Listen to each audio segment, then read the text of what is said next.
Hey guys, welcome back to Sad Dad.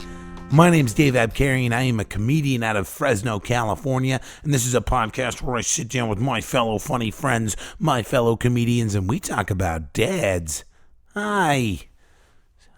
It's the new year. It's our first official episode of Sad Dad for 2019. We had a clip show last week. That was fun, huh? I enjoyed making that. It was cool. Got to re-listen to a bunch of old episodes. It was a good excuse to do that and just kind of revisit some of those guests and some of those moments. It was fun. I hope you guys enjoyed that. I've got a lot going on this month. It's like a lot of weird miscellaneous things, kind of all culminating in one month, and I've been running around like a crazy man. Our comedy show schedule is already pretty daunting, doing 5 shows a week in the greater Fresno Clovis area. And, but on top of that, I've got a gig tonight. I fucked up, you guys. I should have promoted this last week. This is going to come out tomorrow. But I've got a show tonight with the Savage Cinema Club where it's a kind of a fun thing put on by a guy named Evan Faulkner here in Fresno, Savage Cinema Club. It's sort of like a live Mystery Science Theater 3000, but we get really drunk and get up on stage, and it's myself and Evan and Carmen Gefkin, who you would know from Sad Dad. I think she was episode 25. We get up there and we make fun of old movies. We're watching one tonight called Commando Cody.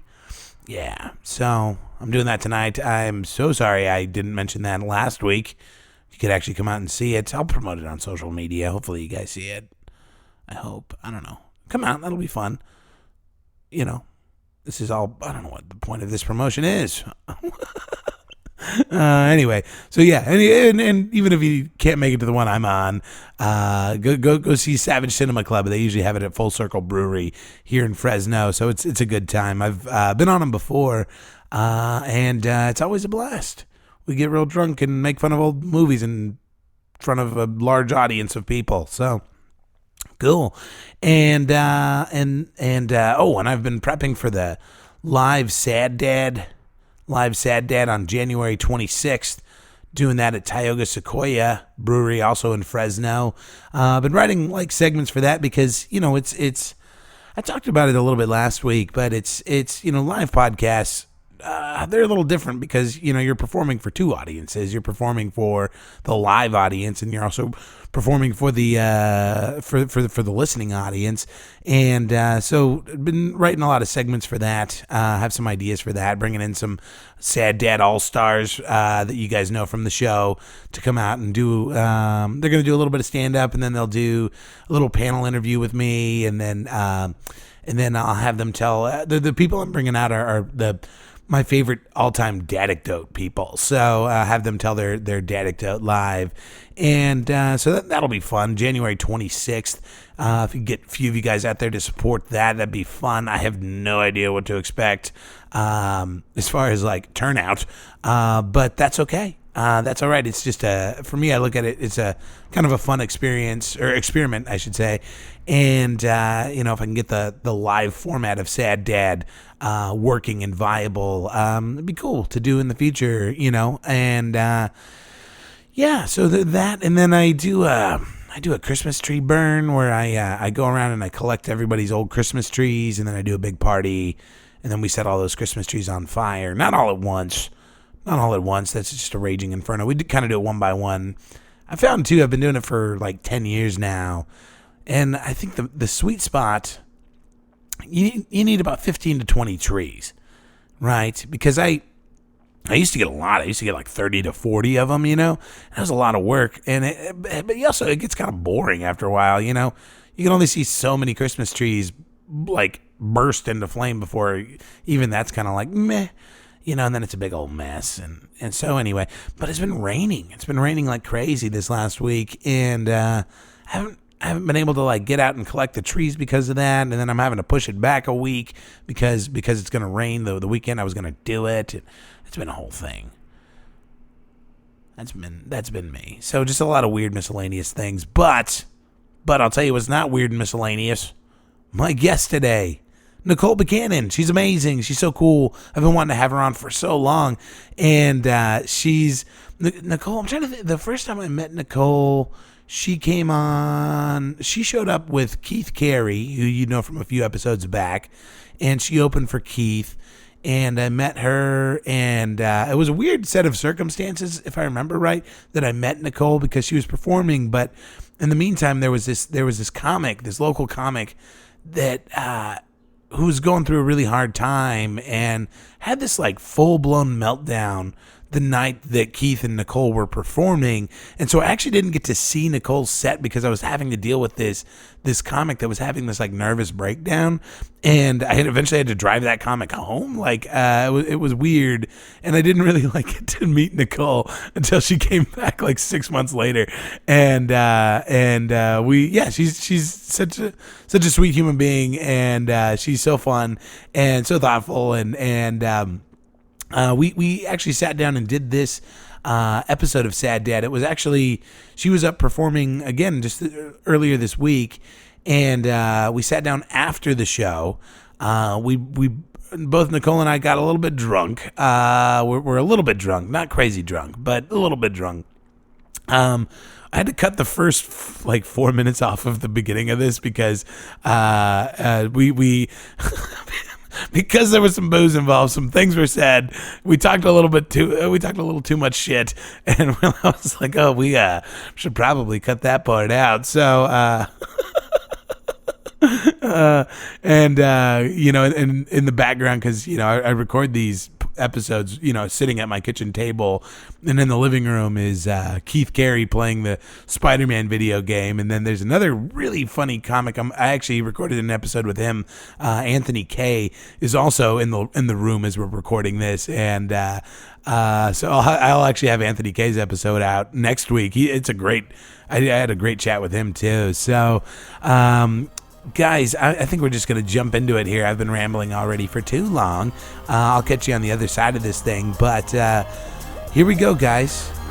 Nicole Becannon.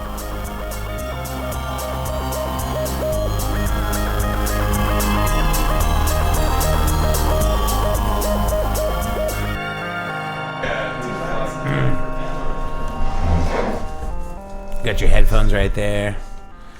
You're so comfy. Can I pour myself another glass of wine? Do it, yeah. Oh, man. Always say yes. Always say yes. Yeah, this is good. The Dwarf. I know I've seen this bottle before, but I don't think. Yeah, the Dwarves? Yeah, it was good. I think my buddy Raffy for that. He left a bunch of his booze there. Nice. This is the one Matt Cole had a problem with? Yes, he was that one. Yeah. Man, that's too funny. It's like this minefield of don't offend anybody. I gotta give Matt Cole credit though.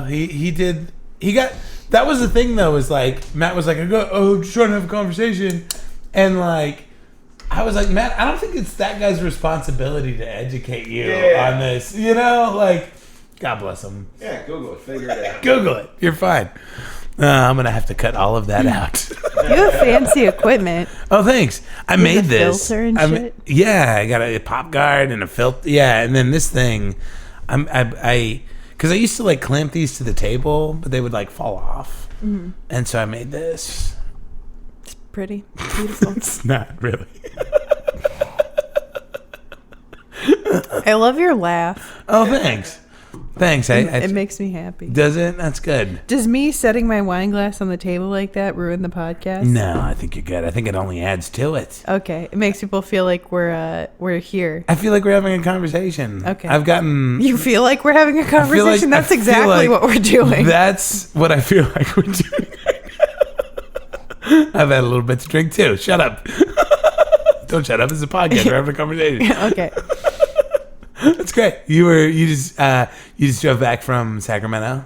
Yeah. I heard Keith sat for that story about the lady falling down the stairs. Yeah, I didn't see that. I was inside, and then I went to get my check from the manager or whatever, and then I was like, "Do you need Keith?" And he was like, "Yeah, eventually." So then I went outside I texted him, and I was like, "Where are you?" And he was like, "I'm outside the door. It's a long story." And then I go out there and he was like, so this is what happened. He got yelled at by a guy about a bit that he does about autism or something. And then in the middle of being yelled at, a lady fell because it was raining. The sky was falling. It was raining so hard in the wind, and I can't believe we even made it there alive because it was a terrifying drive. And then so it was raining really hard, and there were stairs outside the club, like it was upstairs, and so she just like ate shit down the stairs and like went unconscious, and then the ambulance had to come.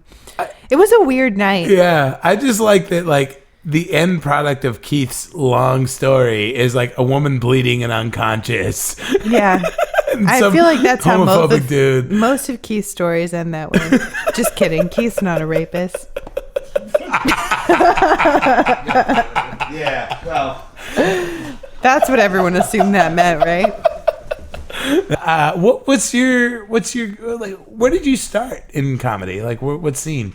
Yeah, I started in LA. Did you? Yeah. Well, basically, I'm from Orange County, and I did like one open mic in Orange County, like during the summer, and but then I loved it, but then I never went up like for another 5 or 6 months, and then I was going to UCLA at the time. So when I was like, when I get back to UCLA, I want to start doing comedy. Right. And so then I found someone else who went to UCLA who did stand up, and he like took me to all my first open mics, and I just started in the LA scene. Oh, that's great. Yeah. So I started my senior year of college. What were you going to UCLA for? It was writing. Political science. Oh, okay. I was going to go to law school. Wow, that's right. I do remember that. You're going to be like a lawyer? I wanted to for a while. I didn't really want to be a lawyer. Now that I think about it, I really wanted to be Ally McBeal. But it turns out being a lawyer isn't actually like that. You don't have cool things going on in your head, and there's no, I don't know, hot, babies. Weird people. Yeah. Yeah, there's no, I was going to say trans bathrooms, but that I meant... What do they have? It's a all gender. Yeah. They have what do you call that? Co-ed. Co-ed bathrooms and co-ed, not the same as being trans. That's what you. They're wanted? Co-ed people. That was what possessed you. We should start over. This whole podcast is already in trouble. They're not co-ed people. They're one gender that they choose. People. Not that they choose to be. Fuck me. Okay. I'm sorry. You're doing great. Don't even sweat it. It's so funny. And so you're going to college UCLA. What was like? I mean, you said you just started going to open mics, but like, what was the genesis of that idea? What made you decide to start doing comedy? Okay, so I decided that I didn't want to be a lawyer because so I'd gone into UCLA for like the political science program, and that had always been my plan. I was like, I'm going to major in political science because that's what I was told is the best major if you're going to go to law school or whatever. Okay. And I'm going to go to law school, and I had this whole plan that I was going to go to Berkeley Law or whatever it's called, and that I was going to move to, I wanted to be a lawyer in Boston for some reason. I thought I was going to go to Boston. I wanted to be Ally McBeal. Yeah, okay. Right, okay. I wanted to wear the slutty lawyer suits. She had like slutty lawyer suits. And that was my plan. But then I was like at an airport bar, like on my way to Florida. I have to drink before I get on airplanes because I have too much anxiety about going on airplanes. That's real. And so I was sitting at like the airport bar with some of my friends, and I was just like talking about going to law school and how I wasn't sure if it was going to make me happy. I was like having doubts, and this guy next to me like turns to me and goes, "Don't do it." Really? Yeah. And then I was like, "What?" And he was like, he showed me like his whatever Florida Bar Association card and was like, "I'm a lawyer." And he was like, if I was paid like a penny less, I wouldn't do it. I'm so unhappy. And then he told me what his day-to-day life was like and all this stuff. And I was like, fuck. And then like, he was like, if you're even a little bit doubting it, he's like, some people like it. He was like, but those people have always been 100% sure they want to do it. In law school, they ate, slept, and breathed law. They had no other life. They're losers. Yeah. And like, like you don't seem like that kind of person. If you're already having doubts, don't do it. Yeah. And I was like, fuck. And then like I got home from that trip and I told my mom, I was like, I don't think I want to go to law school. And she's like, then you shouldn't do it. That's cool. And then so I was like, I went into this like existential crisis of well now what? That's always been my plan. Right. Like I always had the plan to go to law school because I thought I always got good grades. I was always a good test taker. I was always like smart, so I thought, well, smart people are either doctors or lawyers. Right, and I don't like blood and needles, so I guess lawyer it is. And like I don't know, I didn't know what I was doing with my life. And then the next summer, like because I was like really depressed for like my whole junior year because I didn't know what I was doing anymore. I was like, I don't want this major anymore. I don't want this degree anymore. It means nothing to me. I don't know what I'm going to do with my life. Right. And I got like really, really depressed, and I would just lock myself in my room and watch stand-up comedy all the time to like escape my depression or whatever. Yeah. And then I've always been like a writer. Like I wrote for UCLA's newspaper. I was a sports writer. Oh, wow. And I always just loved write. Ever since I was a kid, I would write like random short stories, and I always just enjoyed writing. And so my dad was like, well, you love comedy so much and you like writing. Have you ever thought of being like a comedy writer? And I was like, well, I don't think I'd want to just write. I think I'd want to get up and do it. Like, I think I'd want to do stand up. And he was like, do it. He was like, you're in your 20s. Now's the time to fuck up, basically. Yeah. He was like, even if it doesn't work out, like you have time to start over and do something else. Like, so try whatever your like deepest desire is right now. Yeah.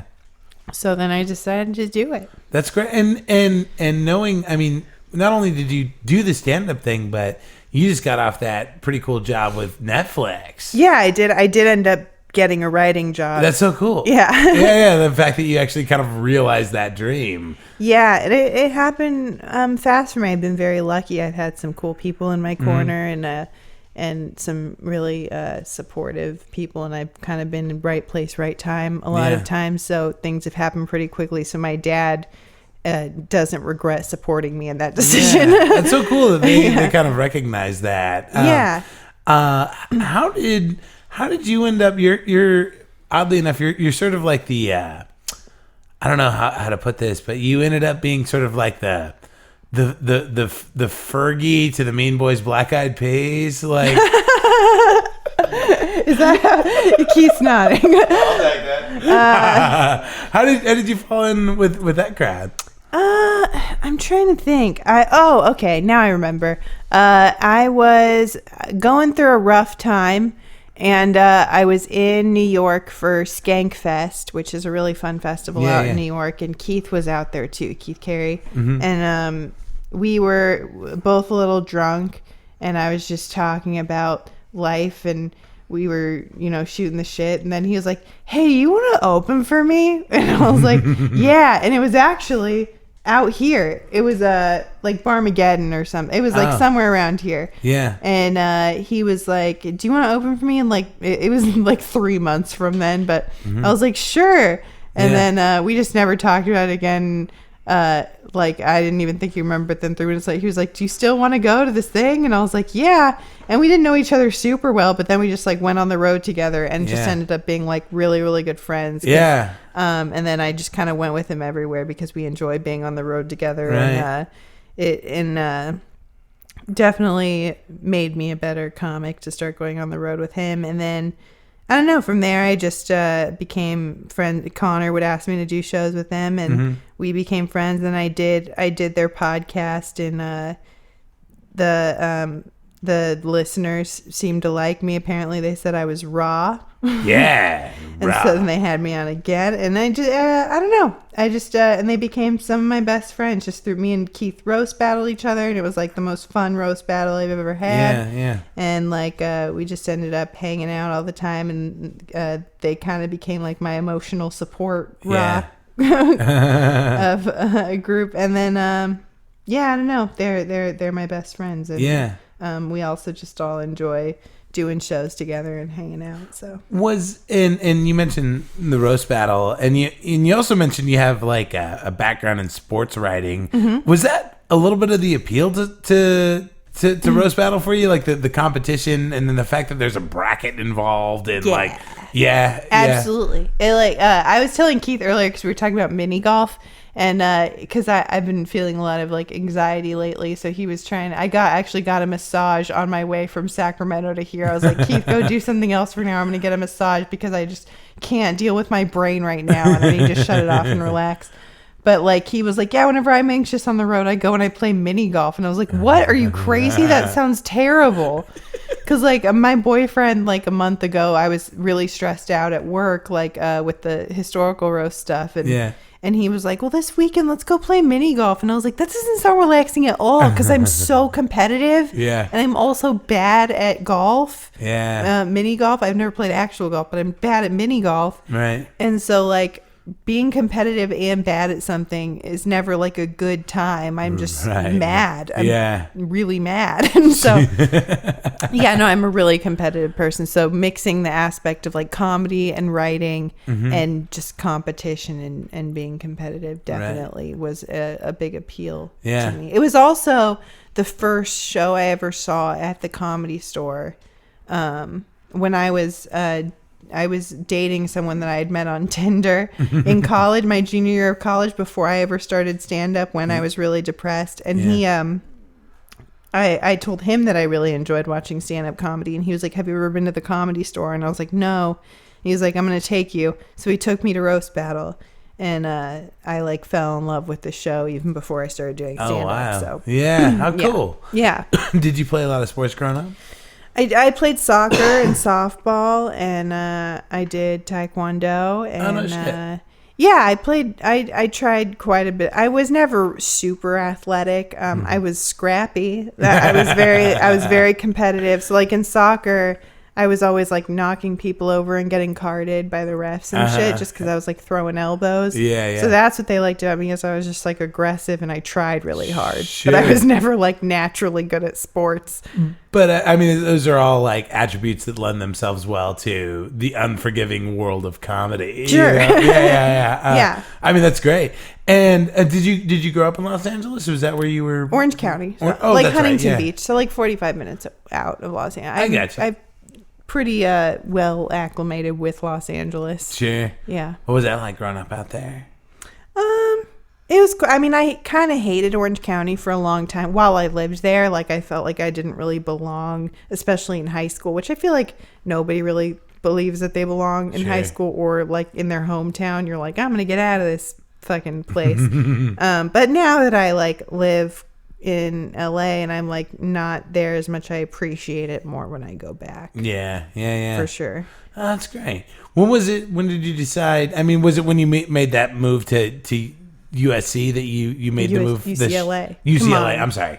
UCLA. I'm just kidding. Sorry, my bad. Let's really drink more. That'll make this podcast better. I really don't care about that fucking rivalry, but it's fun. UCLA. That's when you shifted from Orange County to LA. Was when you started going to college. Yeah. That was when I first moved to LA. Was when I was going to UCLA, and that was another reason I was really depressed. It was my first time living away from home. Not that it was that far, but it was far enough, and I was just didn't know what I was doing, and I was lonely, and yeah. I mean, I do like that you're so open about your depression, and I mean, actually, funny enough, one of my favorite memories of hanging out with you was I don't know if you remember. I mean, I'm sure you remember. Last summer when it was like the first time you'd headlined in our room, you brought Bruce Gray with you. Yeah, that was fun. Yeah, and it would just coincidentally happen to be like the 4-year anniversary of my brother's suicide. Oh yeah, I do remember that. And I was just like really grateful that like I had just people with me, period. But like you and I ended up having like a really like meaningful conversation. But I remember I laughed so hard like in the midst of all of that. Like Bruce Gray looks at me and he's like, 4 years since you committed suicide. Well, that makes him like a suicide senior. He's going to be off to suicide college. I love that's what I love about Bruce. Pretty much everyone I hang out with, including like Keith, that's why I like hanging out with Keith and Connor. Yeah. And then like Bruce is a similar person that you just like. I'll talk like they'll be able to make me feel better about how terrible I'm feeling by making jokes about it. Yeah. Or whatever. And that's always been really helpful for me because, it makes it less like when people are like feel sorry for you or whatever, like it makes it weird and it makes it feel like you're a burden. But if they're just like hanging out with you and making you feel like it's normal that you feel that way and that like they're still having fun even though you're sad, right. It makes it like it takes the pressure off. And it makes you feel better when, people make you laugh. So those are my favorite kind of people. I love Bruce Gray. Yeah, he's great. And I think it's sort of the difference between like empathy versus sympathy. Like empathy is like, hey, I've been there before. And I know it sucks. Whereas sympathy is like, oh, come here, baby. Let me make you. And it's like, I don't really want that. Like, I don't really want you to like try to make me feel better. Like, I mean, when somebody says, yeah, I've been there and it sucks, that means more to me just because it's like, oh, I'm not some freak show, And I think like I've definitely become, I think the biggest thing that's helped me in the past year or so is just becoming better at like reaching out to people. Sure. And I've just learned like who are the best people to reach out to that don't make me feel like I'm a burden and know how to like just make me feel better. And those are some of the people that do. Particularly the Mean Boys, and that's how I started hanging out with them a lot. Yeah, it's a hard like social like situation to figure out because like a lot of times, like especially in the comedy scene, a lot of people reach out to me, when they're going through a hard time, which is fine. I'm happy to help, but like. But then it's like, well, where do I go? Like, I'm not okay. Like, I know a lot of people like that. Like, they're I think he's kind of like that. He's kind of the person that cheers everyone up when they're sad. And then there was like one time where he was sad, and I was like, well, I have to be there for him because he's there for everyone else. And I always told him, I was like, you kind of are friends with all these like super broken people. Where do you go? Right. Like they're all so sad. Right. And if you look at all our past, he's probably the one that should be more broken than all of us, but instead he's just kind of like this as we call him, partylicious dude. It's so weird the way that phrase stuck.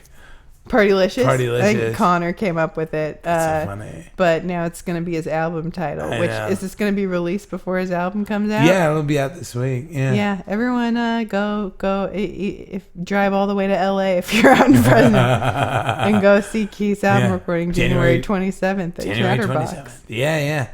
You have a new podcast. I sure do. It's releasing January 28th. And I'm very excited about it. What's that? We've already recorded some episodes, but it's called Screw Ups Podcast, and it's basically going to be like about. We're going to be interviewing people about the time that they felt like they fucked up their life the most. I love that.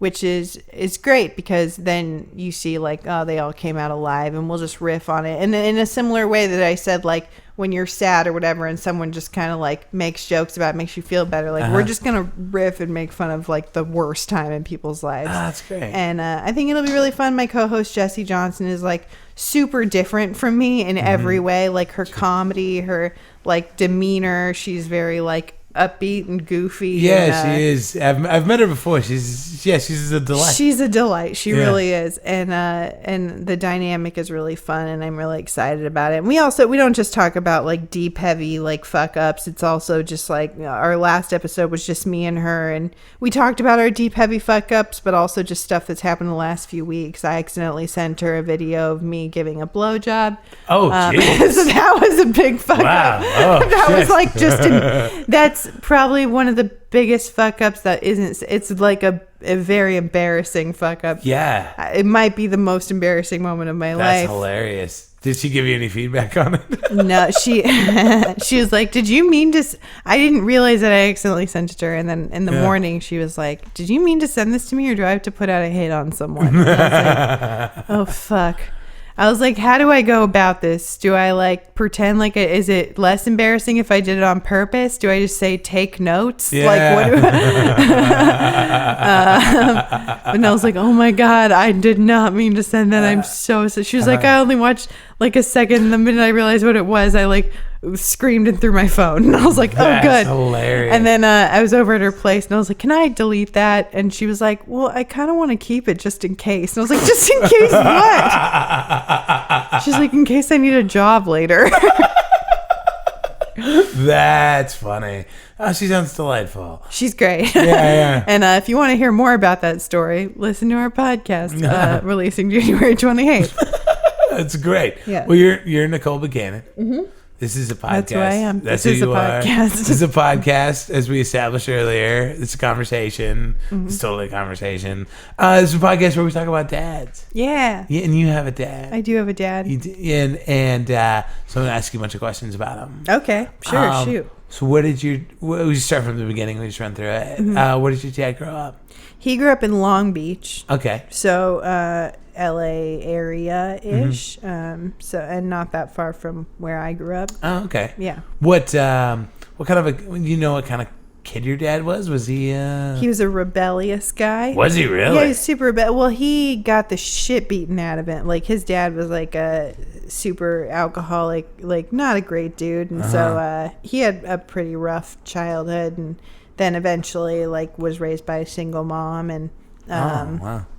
yeah, but so he kind of was just like from what I've heard, a pretty rebellious kid, and got himself in all kinds of trouble. But was he? Did he have a lot of siblings, or he had one? Just he has an older sister. Oh, okay. Yeah, I got you. So they're growing up out in Long Beach, and his dad's kind of rough. Yeah. And did his parents separated eventually? Yeah. And what's he was rebellious, but was he like a good student? Was he like into sports? Nah. Was he? Well, he's always been really into sports. Mm-hmm. I think that was one thing that stuck from his dad, was he just was really into sports. But I don't think he was a good student. No. No. Aside from being rebellious, my dad's I don't want to say dumb. So I won't. Okay, that's cool. Was he? So he's rebellious. It's kind of an interesting time to be like. So is this like the 80s? Is this when is this? Is it 70s? Yeah, he was born in 71. Oh, okay. No, 70. 70. 1970. My mom was born in 71. So Okay. yeah, he grew up 70s, 80s. Yeah, it's kind of an interesting time to be in Long Beach, I'd imagine. Like, and being rebellious. Like, I mean, was he real into like punk rock? Was he into? What was he doing? I don't know, honestly. Mm-hmm. I don't ask him that much about what he was into as a kid. I know that he really liked that Suicidal Tendencies song where Mike really wanted a Pepsi. Because his name is Mike and he really likes Pepsi. So he was into that. That's all it took for him, huh? Yeah. I've never heard a song that spoke to me. I remember him like showing me that song, and that was his favorite part. He's like, I just want a Pepsi, Mom. And I was like, why do you like that so much? That's hilarious. Did he end up going to? I mean, you went to high school. Did he go on to college? Or No, he didn't go to college. No. What's he do after high school? He worked at Lucky's, which was a grocery store that eventually became Albertsons. Right. Like Albertsons swallowed them up or whatever. Mm-hmm. But yeah, he worked in the deli at Lucky's, and then my mom worked in the bakery, and that's how they met. Yeah, and then he was like a manager at Albertsons for a long time, and then I think he became like a district manager, and then like he got out of there before like the whole strike thing happened. Yeah. And he started doing he started working for Mother's Cookies and like driving the big truck and doing the route sales, like going in and selling it to grocery stores and stocking it there. And then that Mother's went out of business, I think. Mm-hmm. And so he was out of a job for a while, and then he bought his own route for Pepperidge Farms, and so now he does that. Oh, okay, cool. Yeah. So he's still kind of in that industry then. Mm-hmm. Yeah. Yeah. And I mean, I know you kind of joked about him not being a great student and maybe not being smart in the conventional sense. But like at the same time too, when you were kind of going through your hard time, it seems like he displayed like a lot of like emotional intelligence. Was he always kind of like a caring and empathetic guy? No. No, he I mean, I didn't really know much. I didn't know a lot about my dad until I started going through the stuff I was going through. Interesting. And all I saw was when I was a kid, he did go through like a phase where he was like a very heavy drinker. He got kind of mean. Yeah.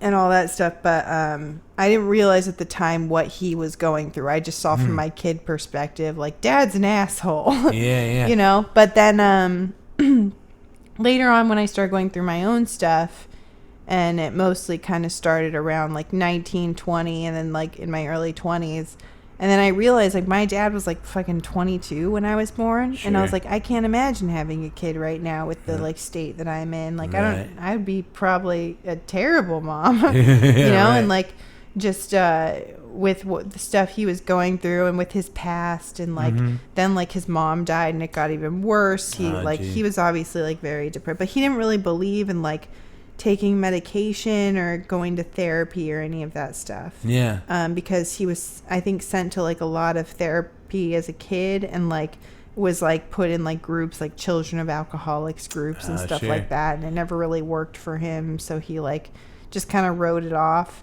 Yeah. So he never really took mental health seriously, even though he struggled with it a lot. But I think he refused to believe that. Like he refused to acknowledge that he was struggling with mental health issues and that he was depressed and all that stuff. So he just dealt with it with vices and being mean. Yeah. You know, and but then when I started going through my stuff, I think he started reflecting on all of that more, and he told me a lot of things that I didn't know before, and that he had done a similar, because I tried to kill myself with pills at one point, and he told me that he had tried to do the same thing when he was like, I don't know, 17. Oh, wow. And I had no idea before that. I had never known that about my dad until I tried to do it, and then he told me that. And that definitely, and then he saw like the way medication started to help me and therapy helped me, and so I think he's definitely started to pay attention more to like mental health and stuff like that. And he's also a huge comedy fan. Is he? And he started listening to podcasts a lot more. Whoa. So like I think he's learned a lot from that as well, just from comedians. Because he used to be a huge Howard Stern fan. He'd listen to that all the time. Oh, yeah. And then I was like, Dad, you really like podcasts, because that's what it is. It's like because he liked like the long form interviews and then like also just Howard being Howard or whatever. Yeah. And so now he's like super into like the Joe Rogan podcast. Oh, sure. And because of that, I swear to God, because of that, he decided to start smoking weed. That's funny. And because he never smoked weed before. Yeah. I was telling Keith this earlier, that one day my dad was super high one day, and he texted me like this big long text, and this is never something he has said to me before. Anytime I would ever like bring up something that he did or the fact that he was like mean and drank a lot, he would just kind of like laugh it off, or he would like make a joke about it or act like I was overreacting or like whatever, and he wouldn't acknowledge some of the shitty stuff he did. But like one day he was really high and he just texted me, he was like, I gotta say, I wish that I'd turned to weed instead of drinking when like my mom died and all that stuff happened, because it would have been a lot easier on you and your brother, because I know that I was like, I would have been a lot less angry and mean and like whatever. And it was like this big long almost like apology thing, and I was like, I can't believe it took you getting high to do this. Like, but I guess that just like mellowed him out so that he could acknowledge, because that's hard to do. I mean, anybody I'm sure I've done shitty stuff that I've yet to acknowledge, just because it's too hard to acknowledge that I did something shitty to someone. It's hard to confront that. It's probably like, you know, I know people who are in AA, and I think a lot of people don't get past that step of like, you know, making the list of people that you've wronged or things that you've done, and then making amends. That's really hard to admit that you did that step, because then you really have to look within yourself, and you know, it doesn't make them a bad person. It's hard to acknowledge. Yeah, for sure. Yeah. And kind of like listening to you talk about a lot of this, immediately my mind went to your mom. And so it sounds like your mom's dealing with a lot of stuff too.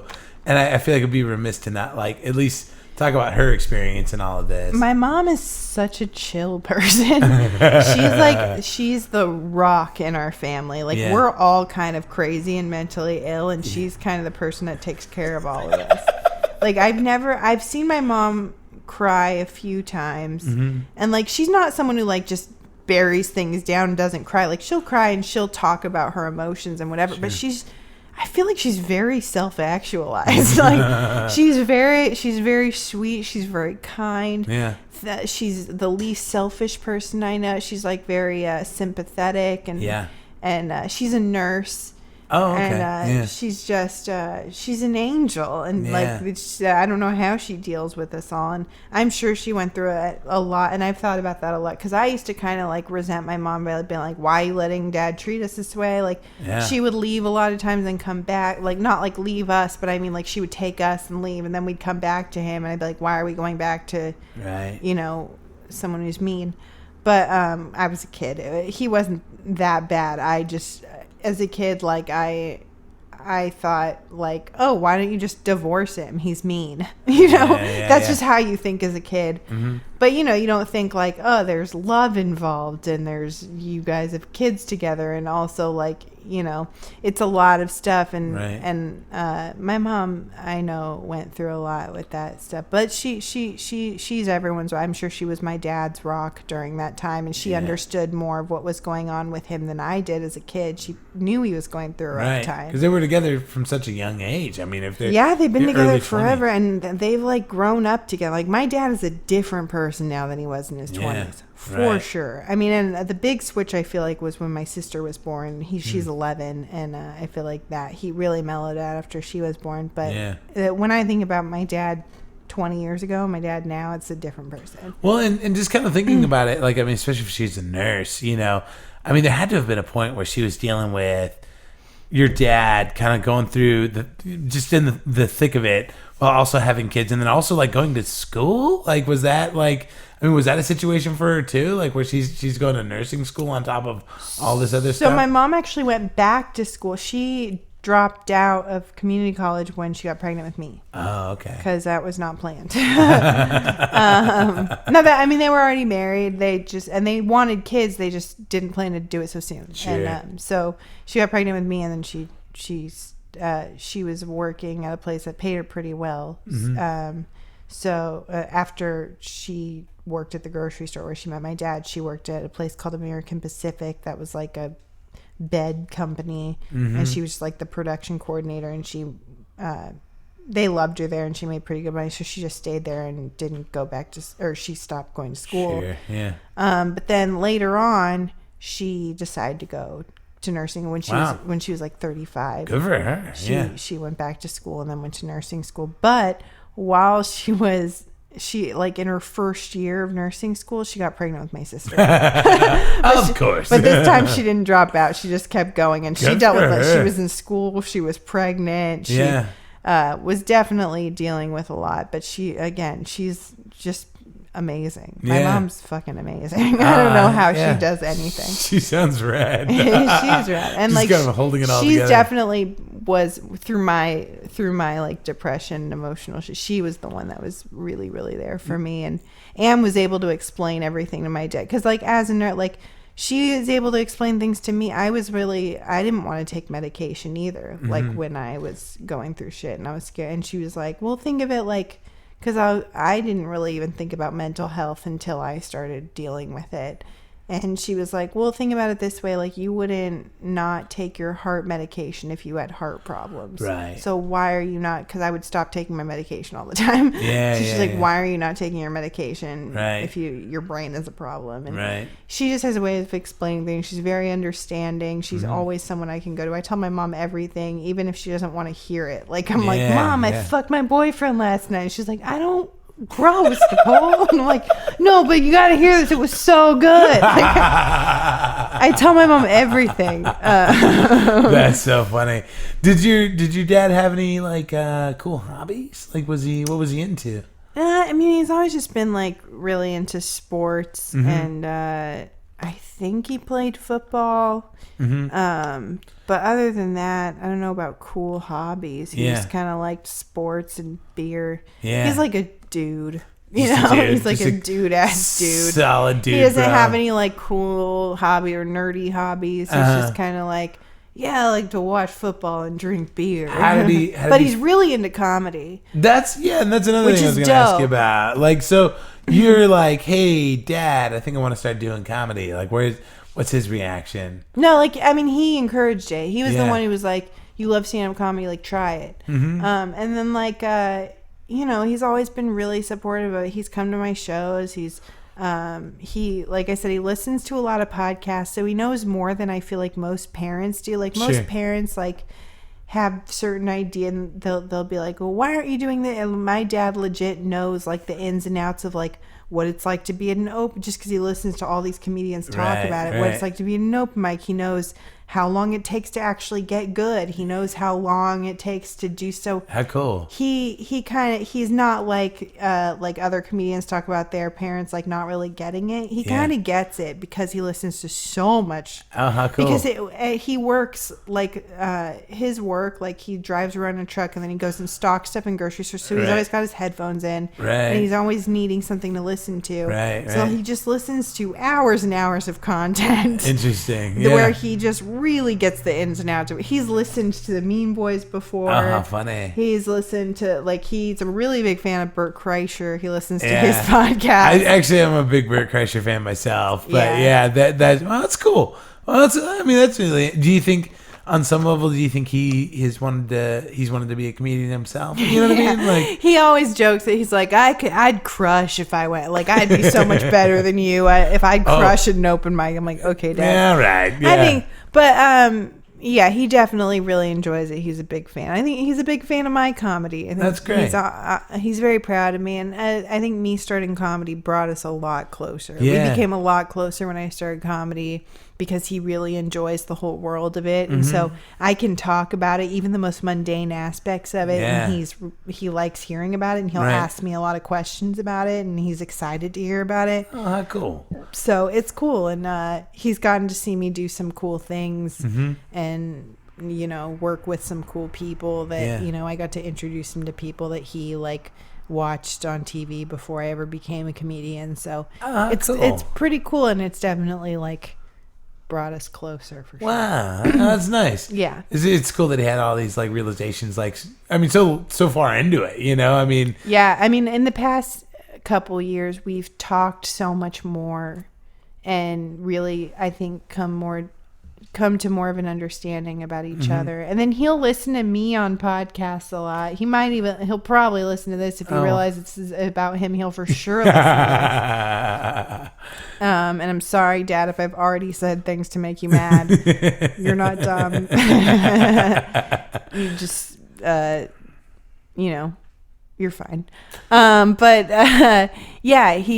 listen to like podcast, and I remember like specifically I did a podcast where I was talking about our relationship, and I think some of the things he didn't realize that was how I felt, and he was like, oh, I wanted to like tell you, like, this isn't what I meant when I said this. Like, it was, you know, like there was we had a like conversation about a lot of stuff, because I started talking about things more vulnerably on stage and on podcasts, and he was able to listen to me talk about it in a way that wasn't like attacking him or like talking to him directly. It was me like talking about it in general. And so like I think a lot of the time he didn't realize how I felt about some things, and then I didn't realize how he felt about it. And we've just talked a lot more in the past few years in our relationship. I love my dad, and he's someone I feel like I can talk to about anything now too. Not the way my mom, I would never be like, Dad, I got plowed by this dude last night, which I shouldn't do to my mom either. I just think it's kind of funny to do to her. But my dad would legit get angry. So like, that's so funny. The other thing I was going to ask you about, that I was going to ask you for a dad, but like, given like the time and the perspective and like the age difference, do you feel like your younger sister is getting a different dad than you did? Yes. Yeah. And I at first I was really jealous of it. Like I was like, well, especially since she was born, and that's when he like calmed down on the drinking, and I was Right. like, part of me was like, why is she worth that, and I wasn't, or Right. whatever, and like. 'Cause she's like 11 years young. Mhm. Yeah, 11 years younger than you. Yeah. She's getting an older, more mellow, more understanding person, obviously, as a dad, and she's probably going to grow up like pretty well adjusted, which is cool. But no, I mean, like, I like that I've gone through the stuff that I've gone through with my, we've gone through a lot of phases of our relationship, and it brought us to like where we are now, which is a pretty good place. I mean, Yeah. sometimes he'll say shitty things still. Right. You know, he's not perfect, but we've definitely gotten to a place where we have a way better understanding of each other. And even if we do like get in a fight or do something or say something to make each other angry, we usually talk about it and realize why we realize why each other does stuff more now. Yeah. So Oh, that's great. yeah, and he was the one who, I mean, he did, and his love of Howard Stern. When I was really depressed, he didn't know what to do, so he was like, Howard Stern talks about TM all the time, Transcendental Meditation. Oh, yeah. With Jerry Seinfeld, and so he was like, I'm going to send you to this guy. I'm going to pay a bunch of money to send you this guy so you can learn to do this thing because I don't know what else to do, basically. How wild. Yeah. And so, he definitely tries. Yeah. That's nice, though, that he's Yeah. making the effort now. Yeah, he can be a dumbass sometimes, but he tries real hard. Well, you know, I mean, having the self-awareness is the most important part. Sure. So this is part of the show where I ask you for a dadictote. A dadictote? A dadictote. Oh, like a story about me. Yeah. Oh, man. Do you have like a favorite dad story? Oh, I can tell. I have so many. Sure. That just like describe who. I mean, like the I used to get really mad at my dad because he used to get drunk and like pretend to like be like autistic in public. To embarrass me. Okay. And it would embarrass me, not because like I would be embarrassed to have an autistic father. I'm embarrassed that he is clearly pretending. That's wild. And that's offensive as fuck.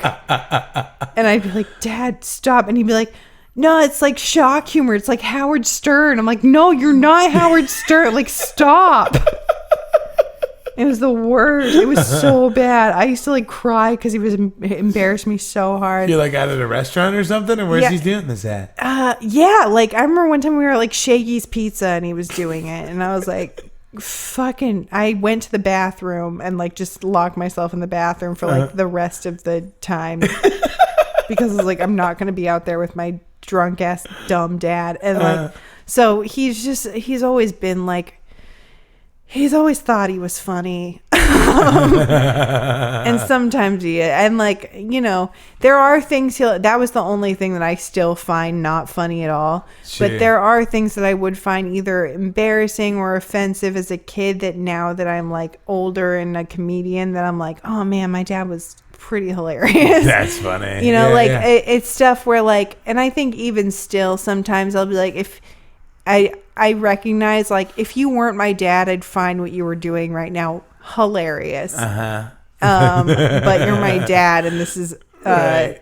this is not okay. That's so This funny. is offensive to me, and I don't want to be associated with it. But if I was like an onlooker and that was like my friend's dad, I'd be like, your dad's a fucking idiot, and it's hilarious. But it's my dad, so it's not as funny. Yeah, it kind of sucks it right I remember out. one time we were at a concert together, and he like thought it would be fun. Someone was wearing like probably like a Yankees hat, or it's probably a Red Sox hat. He hates the Red Sox. Mm-hmm.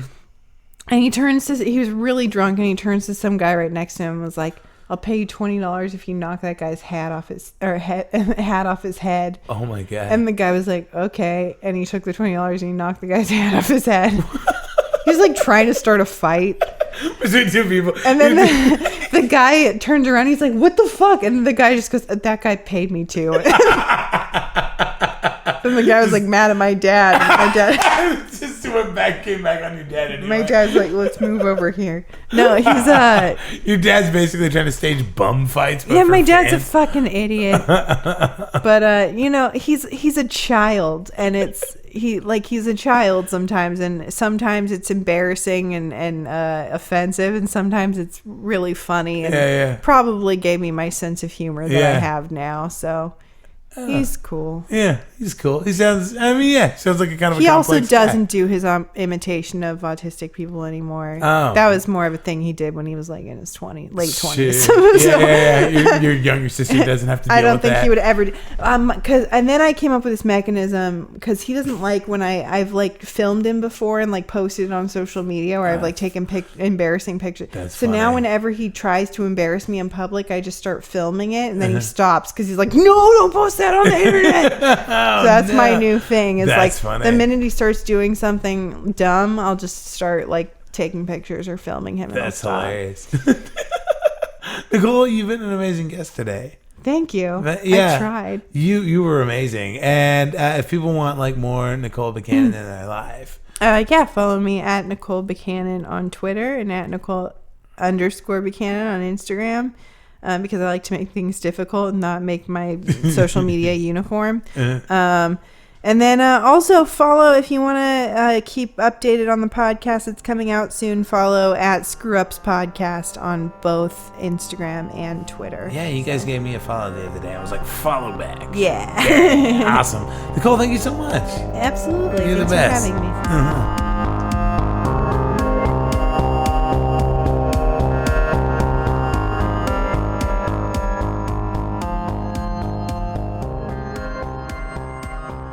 And we're back. Cool. That was Nicole Becannon, everybody. She was great, right? I love her. Listen to her podcast. You can catch her on the Mean Boys all the time. It's another fun podcast you should be listening to. And she's amazing. She's done so many wonderful things in a relatively short period of time, and she's so talented. And if you ever catch her, actually, she's going to be up headlining our shows later this month. I believe she's going to be up January 21st. She's doing a run of shows. So if you want to come out to a live comedy show and see me and my funny friends perform, we're out at the Chico's 4 nights a week in Old Town Clovis. That's Monday, Tuesdays, and Friday, Saturdays. And then we're at Grog's, also in Clovis, California on Sundays. You could also just go to the Clovis Comedy Scene Facebook page. We run that page and post all of our shows there. So, come out and see some live comedy sometime. And you can see me. I'm writing a bunch of new material right now that I'm really excited about. And you can see me struggle through some new jokes. And not only that, but you can also reach out to me if you need to get a hold of me for whatever reason.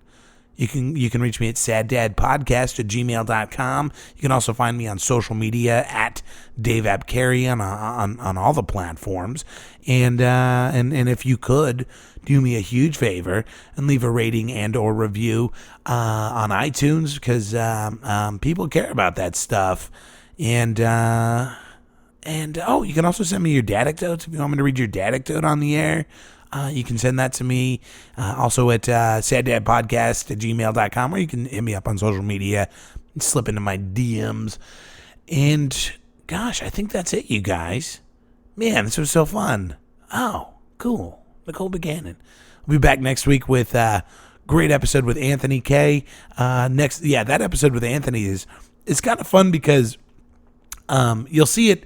The format that I've kind of created for this show starts to fall apart a little bit with Anthony, and we kind of get into some like real stuff and kind of address not just dad stuff, but also kind of like larger issues within masculinity, and it's a great talk. So I'm really excited to release that one next week. And that's it. All right, you guys, have fun, be safe. If you're living where I live, stay safe. It's wet out there. Oh, and just a quick PSA. Guys, if you're one of those people that are like, man, people just don't know how to drive in the rain, you're part of the problem. Just remember that. Be safe out there. Take it easy. Take it nice and slow. The roads are slick. You can't afford to lose any listenership. I need all the listeners I can get. I don't need you dead. All right, guys. I'll catch you next week. Adios.